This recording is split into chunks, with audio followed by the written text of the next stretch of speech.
our biggest rival, which would be the Chicago Bears. Chicago went 8-8 last year, lost in the wild card, and here are their losses. They've had some big ones. Kyle Fuller, I think, was a huge loss, underrated, under talked about. But he left. Also, cornerback Buster Screen, defensive lineman Roy Robertson Harris, who was a good, solid defensive lineman. Lost both their tackles, Charles Leno and Bobby Massey.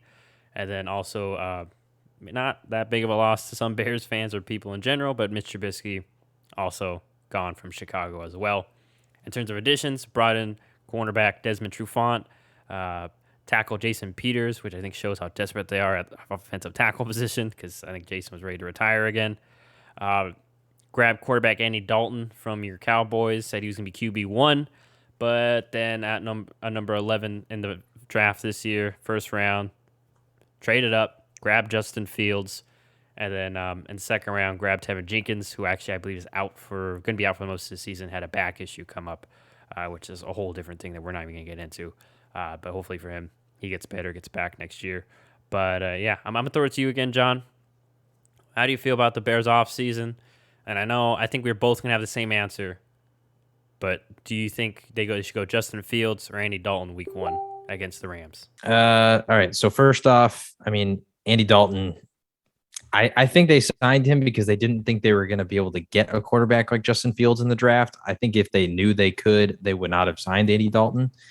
Are you making that face because I'm lagging or because of what I said? No, because I was muted when I was reintroducing you back, but it's only like 5 seconds, so it's okay. I'll cut it out the audio. Okay. You're good. Sorry, that was on my bad. Just wanted to make sure I wasn't lagging. Anyway, so I feel bad for Andy, and I commented this on some post with our podcast account, and I actually got a lot of heat for it. All these dudes are saying, "Oh, blah blah blah," but I think Andy Dalton is a starter in this league. I think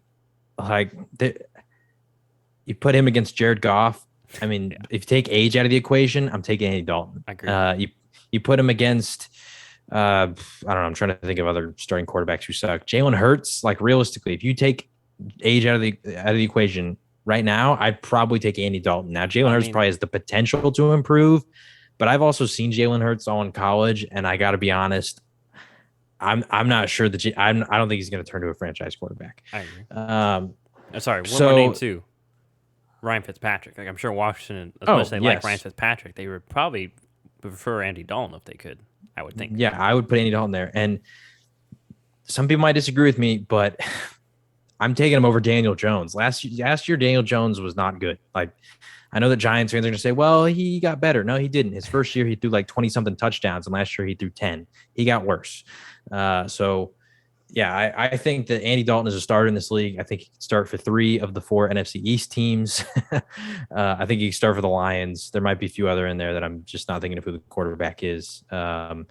Even think like if Big Ben retired, right? I think he's better than the options like Dwayne Haskins that the Steelers have. So anyway, I think he's a starter in this league, and I think it sucks for him because I also think that Justin Fields is just going to fit better. Their offensive line is not amazing. It sucks that Tevin Jenkins got hurt, and to me it feels like when Deshaun Watson took over.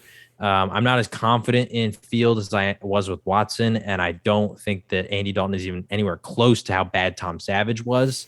But that being said, a quarterback who can move but isn't really athletic like Andy Dalton, the offensive line is just not going to do him any favors. And if you throw a mobile guy back there who has a lot of potential and upside, and he's done it all through high school, through college, and should be an NFL quarterback, I just think that he and his ability to move in the pocket would be more beneficial to this Bears team. Because I don't know if you watched, but this was a highlight that went viral everywhere.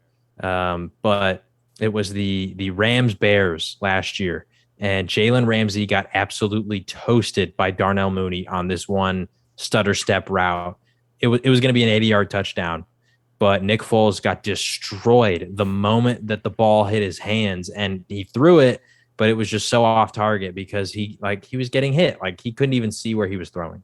And so that's my worry. But if a quarterback was able to just move, run a little bit, and then chuck it, plays like that can happen for the Bears. And so I realistically think that they're going to try and get Justin Fields within the first 5 weeks. And once again, I feel bad for Andy Dalton, but I think they start off with the Rams, and you don't want to put your rookie in there against Aaron Donald and Jalen Ramsey. That's just going to kill his confidence if he does poorly. But And after in that, LA too, like away game. So it's not like you have to pressure the home fans clamoring. So sorry. yeah, but after that, sorry, I'm going to look up their schedule real quick You're because good. they have a few I easy think they played the games. Bengals like week 2 or 3. Maybe that's what Andy's holding out for. He just wants his revenge Yeah, game, and then all right, sub me out. I'm good. yeah, so they go Rams week 1, then Bengals week 2, Okay. which that's an easier game, but I think you got to give Andy that game. Browns week 3, I think their defense has a good shot at being really good this year, so I think you still keep Andy there. But let's say at that point you're 1-2, you've lost to Cleveland, you've lost to the Rams, and you beat the Bengals. But even then, like the Bengals last year, they had some games where they were in shootouts, right? With the Browns, those games were close, so that's not a guaranteed one. So I think there's potential that they go 1-2, 0-3 at that mark. And then after that, you got the Lions and the Raiders, who are not very good defensively, neither of them. So I think at that point, that could be where you see a Justin Fields come in. But that being said, if they're like 3-0 or 2-1, I think they're going to keep riding with Andy Dalton until maybe they reach a point where it just seems like, they figured out what their ceiling is going to be with Andy Dalton, and it's probably not playoffs. Then I think that'd be where they put in Justin Fields. So other than that, for their offseason, I mean, it was decent, like I don't think they did anything crazy. I liked their draft. I thought losing Kyle Fuller was pretty shocking because I figured he'd just kind of be one of those guys that stays there for a long time. But someone put it to me, someone just explained, like, listen, Khalil Mack makes a lot of money. And when you got a guy making that much money on defense, you're going to have to start making some cuts to improve other spots of the roster, like your offensive line, like your quarterback to get an Andy Dalton for $10 million. And they're paying Nick Foles a lot of money. Don't forget about that. They traded for him, and he's got a big contract, and he's riding the bench as right now their third stringer. So, yeah, I think it sucks they had to lose Kyle Fuller, but it makes sense financially why they had to do it because who's making the big bucks over there. And at least for their sake, I hope that they're able to trade Nick Foles. Nick Foles' sake too, because I mean it sucks to see a guy who, once again, there's a few teams I think he could start on in this league. To see a guy like that not even have a shot, and I think he could have been good for the Bears last year, but once again, their offensive line was just so bad, and he's not mobile. Yeah. So all right, in regards to the Bears, in terms of their whole roster, I am concerned about all the losses at corner. I know they drafted a corner last year. I'm forgetting his name, first round. Jalen Johnson. Jalen Johnson. But still, I mean, I'm still worried corner depth wise, especially in a division with Aaron Rodgers.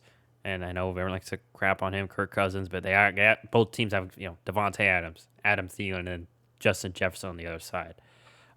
Those are the two teams you have to worry about right now. And as good as their defense has been, I think we saw a little bit of, like you mentioned, like they've kind of hit their limit because it's hard for them to add more talent. And I think too, important thing to factor in about the money aspect is got to re-sign Roquan Smith soon too.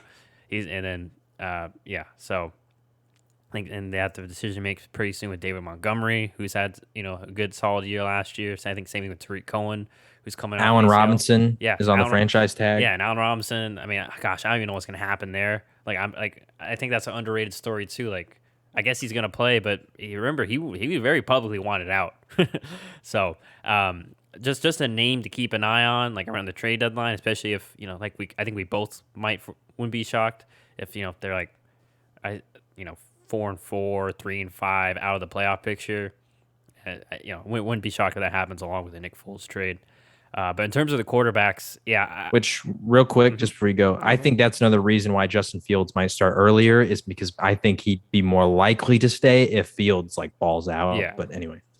And that's where I'm going to too. And I think maybe that's why Allen Robinson's upset too. It's just Matt Nagy's offense just hasn't been very impressive, very creative. I know it's just a lot of glimmer but no meat. It's just a lot of pre-snap stuff. Oh, cool, but you only did it for like a 5-yard play. It's nothing deep. We did see towards the end of last year, kind of not really simplified, but changed the identity. Started going more under center, bootlegs, kind of running what Green Bay And the Vikings kind of are doing, run first with the quarterback under center, running bootlegs. And I mean, as John already alluded to, I think Justin Fields can run all that. And I know I was kind of low on Justin coming into the draft, but what I've seen preseason wise, mainly his throwing, because that was my concern. I think he's improved his throwing, which I do like. And yeah, I think if I were the coach, I would just throw him out week one. I mean, he's going to face tough defenses throughout his whole career. No one's expecting you to win the Super Bowl. So, let him get his.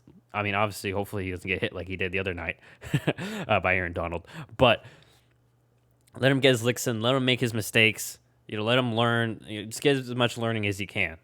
And like you mentioned too, maybe he can help salvage the relationship with Allen Robinson, who, gosh, hasn't had a freaking QB his whole career.